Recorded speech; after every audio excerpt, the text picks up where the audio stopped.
আমাদের আজকের আলোচনার বিষয়বস্তু হলো ডার্ক মুড। ইদানিংকালে বহুল ব্যবহৃত এই ডার্ক মুডটি নিয়ে আমরা আলোচনা করার চেষ্টা করব। আর হ্যাঁ, আপনি বিগিনার হন বা এক্সপার্ট, পুরো ভিডিওটি দেখলে আশা করি আপনিও নতুন কিছু খুঁজে পাবেন এখানে। ডার্ক মুড হলো একটি ডিফল্ট থিম যেটাতে টেক্সট গুলো লাইট কালার এবং ব্যাকগ্রাউন্ডটি ব্ল্যাক কালার হয়ে থাকে। নাওএডেজ অনেক পপুলার অ্যাপস এবং মেজর অপারেটিং সিস্টেম গুলো তাদের ডার্ক মুড লঞ্চ করেছে।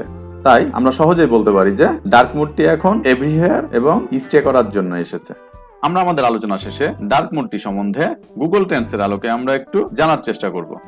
এই ডার্ক মুড সম্বন্ধে এখন আমরা কিছু মেজর অপারেটিং কোম্পানি কি বলেছে সেটা দেখব। অ্যাপেল বলেছে dark mode makes easier to stay focused on work, অর্থাৎ ডার্ক মুডটি অনেক সহজ করে কাজে ফোকাস তৈরি করার জন্য। মাইক্রোসফট বলেছে dark mode can reduce eye strain and improve battery life, অর্থাৎ ডার্ক মুডটি চোখের স্ট্রেনটি কমিয়ে আনে এবং ব্যাটারি লাইফ বাড়িয়ে দেয়। গুগল বলছে যাদের লো ভিশন ব্রাইট লাইটের ক্ষেত্রে সেনসিটিভ তাদের ভিজিবিলিটি বাড়িয়ে দেয়। সুতরাং আমরা মার্কেটিং এর ভাষায় সহজেই বলতে পারি যে মানুষে ডার্ক মুডটি চাই। এখানে আমরা কিছু ডার্ক মুডের বেনিফিটের কথা দেখে নিব।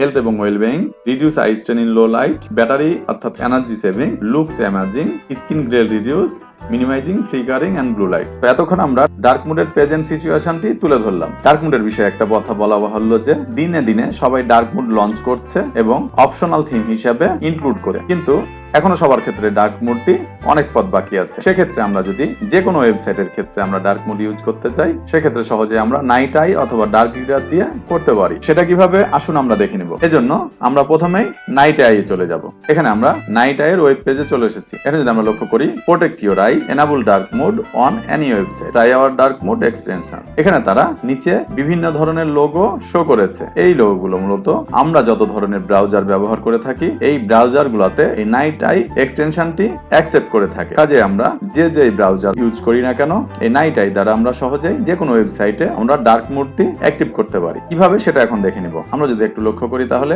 ইনস্টল নামে একটি অপশন খুঁজে পাবো। এখন ইনস্টলে ক্লিক করলে যে ব্রাউজারগুলো আমরা ইউজ করে থাকি সেগুলোর একটি লিস্ট দেখতে পাই। এখান থেকে আমরা আমাদের প্রয়োজনীয় ব্রাউজারের ক্ষেত্রে যদি আমরা ক্লিক করি তাহলে আমরা এক্সটেনশন পেজে চলে যাব।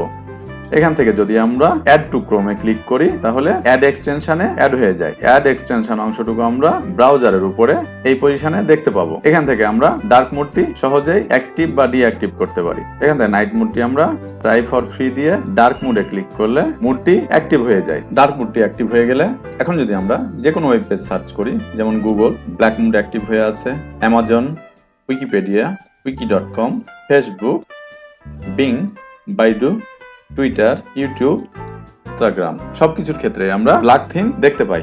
এখন আবার আমরা আমাদের মূল স্লাইডে ফিরে যাব। এতক্ষণ আমরা নাইট আই নিয়ে আলোচনা করলাম। এখানে একটি কথা বলা বাহুল্য যে এই সফটওয়্যারটির ক্ষেত্রে আমরা ফ্রি ট্রায়াল ইউজ করতে পারি অথবা পেড ভার্সন নেওয়ার প্রয়োজন দেখা যায়। এক্ষেত্রে বিকল্প হিসেবে যদি আমরা ডার্ক রিডারটি ব্যবহার করি সেক্ষেত্রে এটি একটি লাইফ টাইম ফ্রি সফট হিসেবে ব্যবহার করা যায়।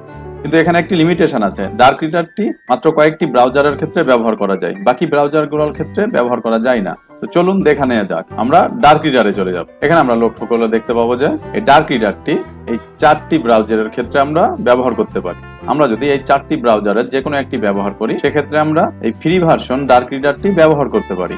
এখান থেকে আমরা আমাদের প্রয়োজনীয় ব্রাউজারে, যেমন এই মুহূর্তে আমি ক্রোমো ব্যবহার করি, সেক্ষেত্রে আমি ক্রোমোতে ক্লিক করলে ডার্ক রিডারের এক্সটেনশন অ্যাড করার অপশনটি দেখতে পাই। এখান থেকে আমরা অ্যাড টু ক্রোমে অ্যাড করলে এবং অ্যাড এক্সটেনশন দিলে এখান থেকে ডার্ক রিডারটি ইনস্টল হয়ে গেলে আমরা ব্রাউজারের উপরে একটি অপশন খুঁজে পাবো। এখানে ক্লিক করলে আমরা ডার্ক রিডারটি দেখতে পাই। এখানে পিন করে রেখে যদি আমরা ডার্ক রিডারটিতে ক্লিক করি সেক্ষেত্রে এই ডার্ক রিডারের অপশনটি খুঁজে পাই। এখন এখান থেকে আমরা ডার্ক রিডারের অপশনটি অ্যাক্টিভ করে দিলে আমরা আগের মতোই ক্রোমে ব্রাউজ করা যে কোনো পেজ ডার্ক মোডে দেখতে পাই। এখন আমরা এই ডার্ক রিডারের ক্ষেত্রে এখানে কিছু সেটিং চেঞ্জ করা যায়, আমরা দেখে নিব। প্রথমে আমরা যে বিষয়টি লক্ষ্য করব সেটি হলো মেনুতে গিয়ে যে কোনো টাইম অটোমেটিক ডার্ক মোডটি যদি আমরা কোনো নির্দিষ্ট সময় ওপেন করে রাখতে চাই সেক্ষেত্রে আমরা এটি অন করে রাখতে পারবো। সেই সাথে টাইমটিও চেঞ্জ করতে পারবো।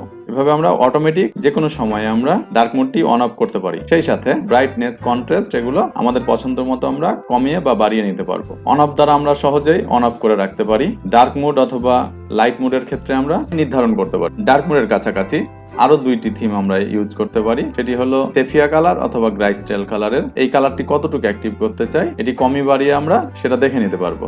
গ্রে স্কেলটি যদি আমরা বাড়াই দিই এবং রিফ্রেশ দিই তাহলে আমরা থিম কালারটি চেঞ্জ হতে দেখতে পাই। একইভাবে যদি সেফিয়া কালার আমরা বাড়াতে চাই সেক্ষেথে আমরা থিম কালারটি আবারও চেঞ্জ হতে দেখতে পাই। এভাবে আমরা সেটিং থেকে আমাদের পছন্দ মতো কালার এবং সময় নির্ধারণ করতে পারি। এটি আমরা বিনামূল্যে ইউজ করতে পারি। কাজে ডার্ক ইটারটি ইউজ করে আমরা যে কোনো ওয়েবসাইটে ডার্ক থিম ব্যবহার করতে পারি। এখন আমরা আবার আমাদের প্রথম স্লাইডে ফিরে যাব এবং একটু গুগল ট্রেন্ডসে উকি মারবো এই ডার্ক মোড সম্বন্ধে ক্লিয়ার হওয়ার জন্য। তো চলুন গুগল ট্রেন্ডসে যাওয়া যাক।